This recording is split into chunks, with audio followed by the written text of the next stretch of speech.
So, this fall, we're going to be going back to the beginning, to the book of Genesis, as we experience the stories of humanity's first encounters with God. Peoples whose lives are shaped and changed as they encounter a God who created them, a God who loves them, a God who meets them where they are. Genesis is filled with story after story of people meeting God, and God's presence transforms their stories as God draws near. So today we'll start at the very beginning, the origin story, if you will.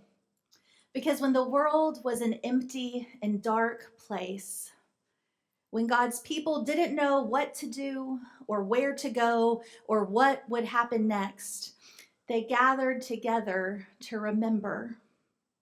When the children asked, "Why do bad things happen to good people? And is God faithful? And where is God?" A mother would wrap her arms around her children and say, "I remember. Let me tell you a story. I'll start from the beginning." In the beginning, there was a cosmic act of God creating a world to show God's intention and love. No one was there to witness exactly how it happened, and no one was taking notes for us to study later, but the story goes something like this. In the beginning, God created all you see and all you don't see. God created the heavens and the earth, because in the beginning, it was nothing. Only a vast, formless void, a bottomless emptiness that exists as far as you could possibly imagine. A silence like no other silence, a holy darkness. Because there was nothing, only stillness. It is empty, but there is a presence, a God whose form we can't even imagine. You can't see it or hear it, but you can sense a powerful spirit, the stirring energy of the Spirit of God that begins to move.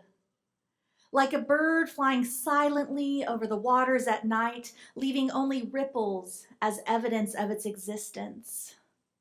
The Spirit holds the potential of everything.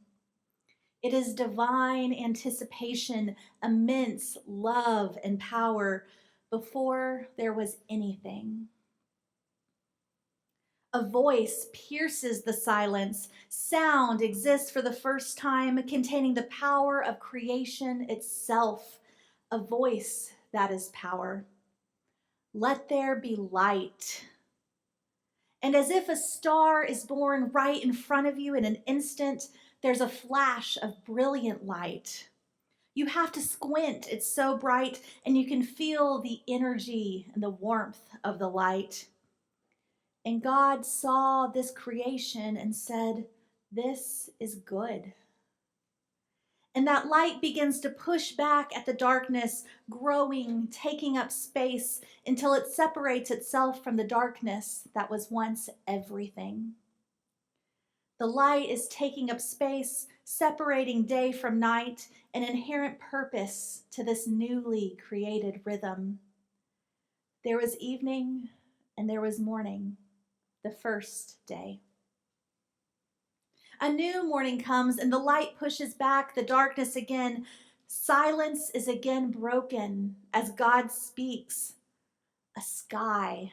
Let there be a sky to separate the water below from the water above. And as God speaks, the sky begins to take shape. And as the shift begins to form, you see the dome, the sky, the heavens begin to push the waters below the expanse and above the expanse to make room. The sky is establishing order out of the watery chaos, making room for what's to come. There was evening and there was morning, the second day. God's voice again pierces the silence as the morning comes. Let the water under the sky be gathered to one place. Watch as the water begins to pool together, and God called it the seas. And let dry ground appear. You see the solidity of the ground rise from below. Land, God calls it. The oceans and land are formed, creating a foundation from this grand separation. There is order from the chaos. This is good, God says. So let this land grow. Grow every kind of seed-bearing plant and every variety of fruit-bearing tree. And as soon as the words are spoken, plants begin to grow and blossom and fruit. Life has begun, growing seeds so that the land too can participate in new life and new creation. And God saw that it was good. There was evening and there was morning, the third day. And God spoke again, lights, let there be light in the sky.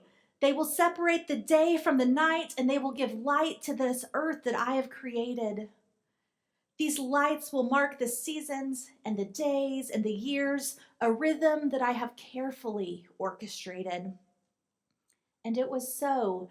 God made two lights, the greater sun to oversee the day, and a lesser moon to oversee the night, each bringing light to the earth.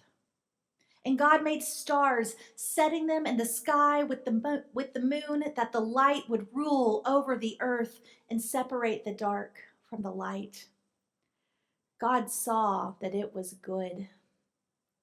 There was evening and there was morning, the fourth day. We have light with a sun and a moon to oversee the earth, and we have a green and growing land joining God in new life. So as God enters the next day, God turns to the oceans and the sky. Let the water be filled with living creatures, with fish and sea life that swim and swarm the waters, and birds. Let birds fly through the sky over all the earth. So God created all the great creatures of the ocean, the schools of fish, the littlest shrimp, the clever octopus, the playful dolphin, and the huge whale. And every kind of bird, from flamingos to bluebirds to crows and eagles and herons, each created to be unique and of its own kind. Squawks and flaps filled the sky as a sea creature splashed below, and God saw that it was good. So God blessed them to prosper and multiply. Fill the seas and the sky. Join me in creating something new. There was evening and there was morning, the fifth day. As day breaks, God's voice is heard as it commands the land, create life, every kind. I want there to be sturdy livestock and creeping, crawling reptiles and wild animals, both big and small, every one distinctive and of its own kind. And so they were created, and God saw that it was good. But God wasn't done yet.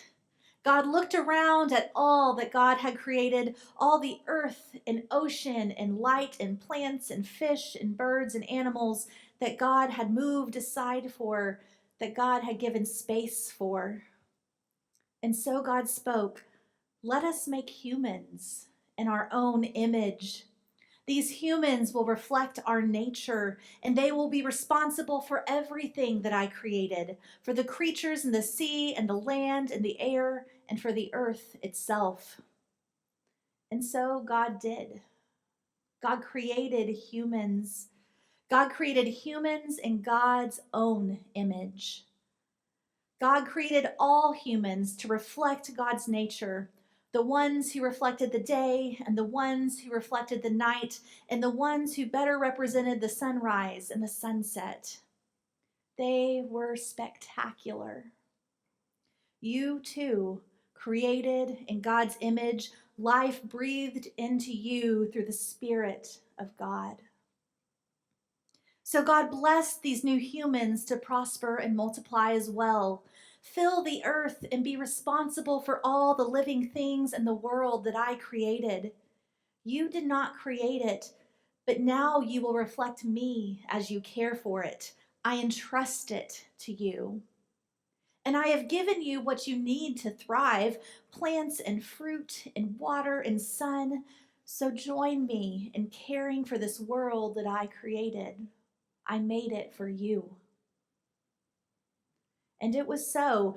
God looked at everything God created, a whole world now, where just 6 days ago there was only a dark abyss. And God saw that it was very, very good. There was evening and there was morning, the 6th day. And like that, heaven and earth are finished. Every detail has been brought to life, and in 6 days. So on the 7th day, God rested from all the work that God had done. And just like God had blessed every other good thing, God blessed that 7th day. God called that 7th day the day of Sabbath, holy, because God rested from creating and working.